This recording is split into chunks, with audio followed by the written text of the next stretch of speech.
From my fingers to my toe, I'm full of bones. From my fingers to my toe, I'm full of bones. If you count them all as one, they make me a skeleton. From my fingers to my toe, I'm full of bones. Hello, students. Today we are looking at another interesting topic, the skeletal system. And let's quickly run through the learning objectives. At the end of the class, you will be able to define skeleton. You'll be able to state the biological importance of skeleton. You will be able to mention the forms of skeleton and the types of skeleton. Let's move on by looking at the definition of skeleton. What is skeleton?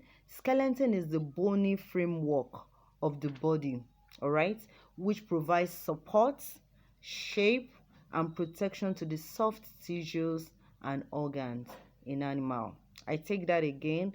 It is the bony framework of the body which provides support, shape, and protection to the soft tissue and organs in animals. In a nutshell, we can also say that skeleton is the hard framework on which the body is built. The hard framework on which the body is built. Let's quickly run through some biological importance of skeleton. Why do we have skeleton within us? The first one we want to look at today is protection. Skeleton gives protection to soft and delicate organs in our body. For example, we have the skull, all right, protecting our brain. Can you see that diagram? The skull. Imagine if that skull is removed and there is no skull. Imagine what is left, just the brain. All right, and our brain is very soft and delicate, so skeleton can provide protection to delicate and soft organs within our bodies. Another example of organs that skeleton can protect, we have many, but we're just going to look at few, is our lungs. Can you see? That's our rib cage providing protection for our lungs, all right, and our hearts. Another biological importance of skeleton within us is that it can provide support. Don't forget, it's a bony framework that gives protection, it gives shape and provides support to delicate organs and tissue within an animal. Another biological importance of skeleton is that it can provide support. Now, we are able to lift our body. Imagine without skeleton, what would become of us? Our body will be shapeless. So an example of that is the bones of our legs, all right? They give support to the upper part of our body. We're able to stand right. We are able to bend, do many things with the support, with the help of our skeleton. So skeleton provides support. Another biological importance we want to look at is that skeleton provide place for muscle attachment. All right, ishan, we call it ishan in Yoruba. Some of us, when we are eating chicken, at some point when we are cracking the bones, at some point there are some tissues that are really very tough.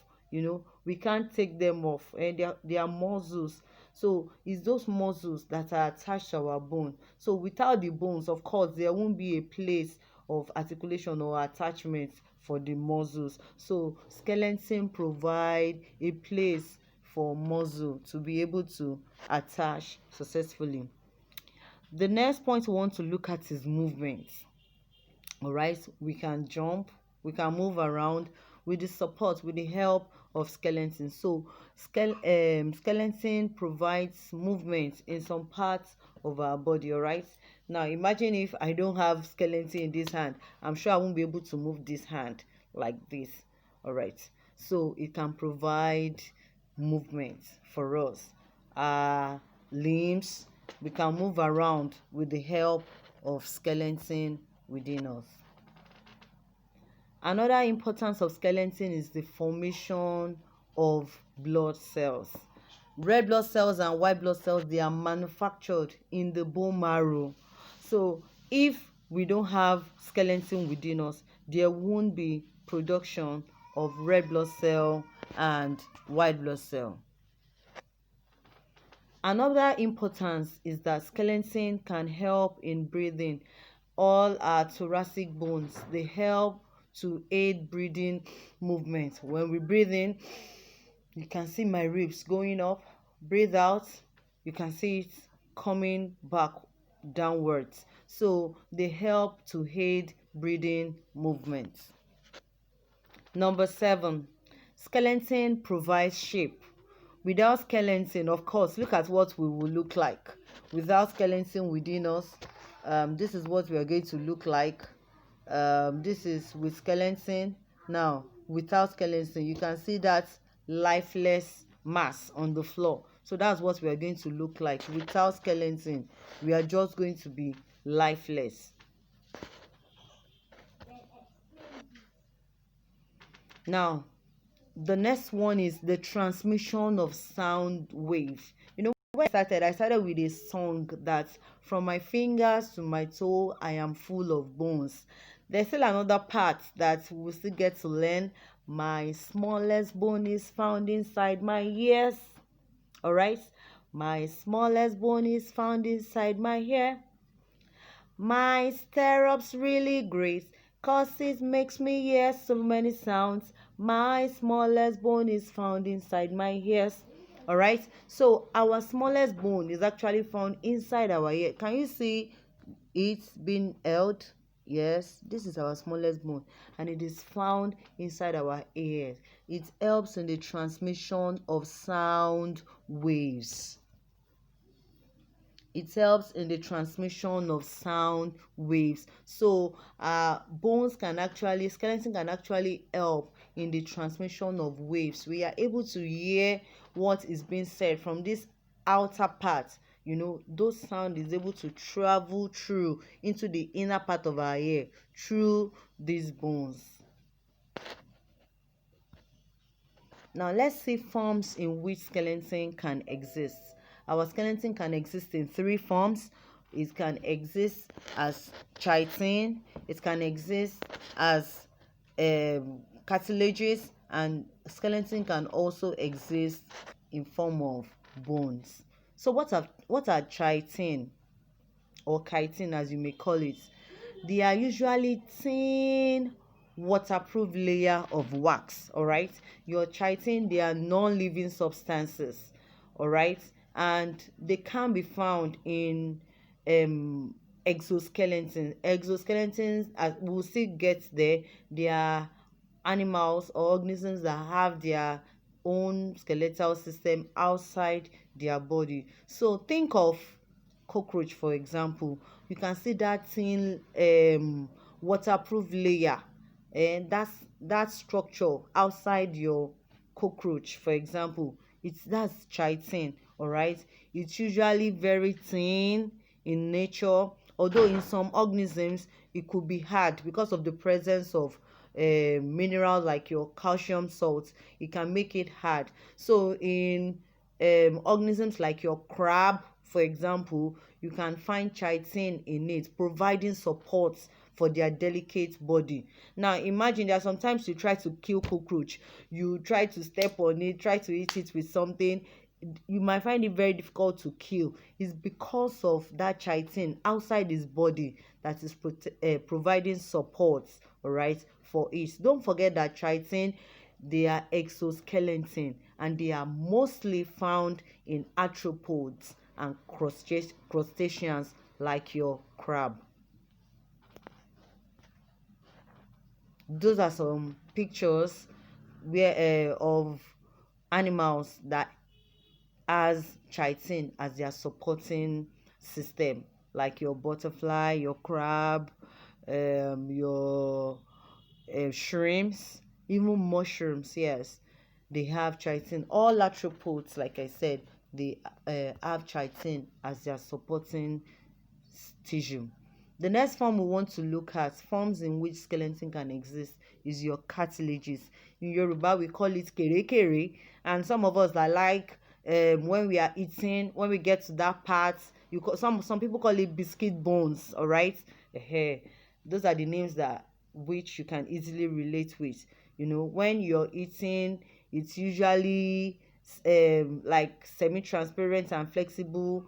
It's something that you can actually bite on and chew. All right, so your cartilages, they are tough and flexible semi-transparent tissue devoid of blood vessels and nerves. They don't have vessels, like your blood vessels supplying them blood, so they are devoid of blood vessels. Most of the time they are found in between bones. They provide they act as shock absorbers, all right, to two bones. They are found in between bones, acting as shock absorber. We have three types of cartilages. We have the hyaline cartilage, we have the fibrocartilage, and we have the elastic cartilage. Your hyaline cartilage is found in the ribs, the rib region, in your nose, all right, in your trachea. Your trachea is found just between your nose. Your trachea leads from your nose down to your lungs. That's your trachea. It's usually very soft, all right. That's where your hyaline cartilage, that's where it is found.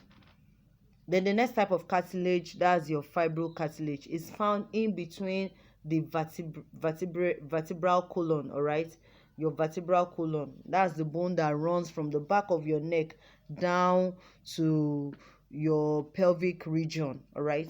At the back there, we'll still get there, we have about 33 of it. So we have in between those bones, those 33 bones, we have cartilages within them, and they are called fibrocartilage. Then the third one that we are looking at is your elastic cartilage, and it is found in your external ear, all right. So what you have here is your elastic cartilage. Some of the functions of cartilage, like I said, they can act as shock absorber. They prevent friction between two bones. When we are moving, we have at our joints, we have two bones moving against themselves. So it's the work of the cartilage to prevent friction, so that there will not be wearing and tearing of our bones. Then they are also found in the pubic area during childbirth. As we move on, we'll still get to see it. During childbirth, there's expansion of the pelvic region, so it's cartilage that makes it possible for that to happen. Then it's also help in the opening of the windpipe, all right, to allow air to flow into the lungs. And lastly, our cartilage, like I said, is found in our external ear, and they help our ear to stand erect, all right, so that it can receive wave, all right, sound, collect sound vibration from all around our environment. Lastly, we are going to be looking at the forms of skeleton. Our skeleton can exist in form of we're looking at the last form in which our skeleton can exist, and which is bone. Bone is usually very hard. It consists of living bone cells. They are called osteocytes, all right. They are also made up of protein fibers called collagen, and they are also made up of calcium carbonates. So all this makes up the component, makes up our bones. And within the bones, we have the bone marrow, and that's where our red blood cell, white blood cells, they are being formed.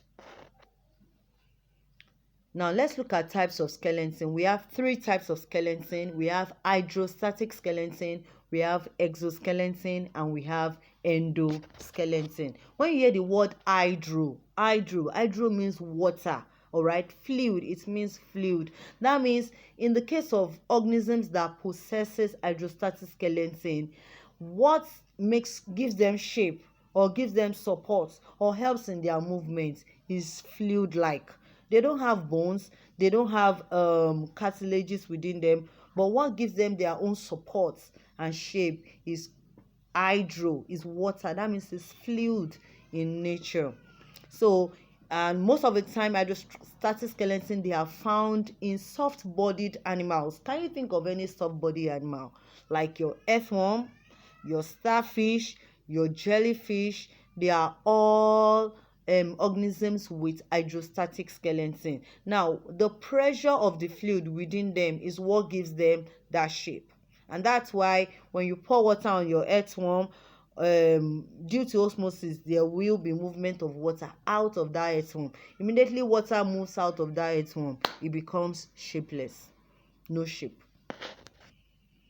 So that's your jellyfish, your starfish. Those are examples of organisms. Your nematodes, all right, like your roundworm, your annelida, like your earthworm, your planaria, your flatworm, like your planaria. They are all examples of organisms with hydrostatic skeleton. Don't forget, most of the soft-bodied organisms, they have hydrostatic skeleton within them.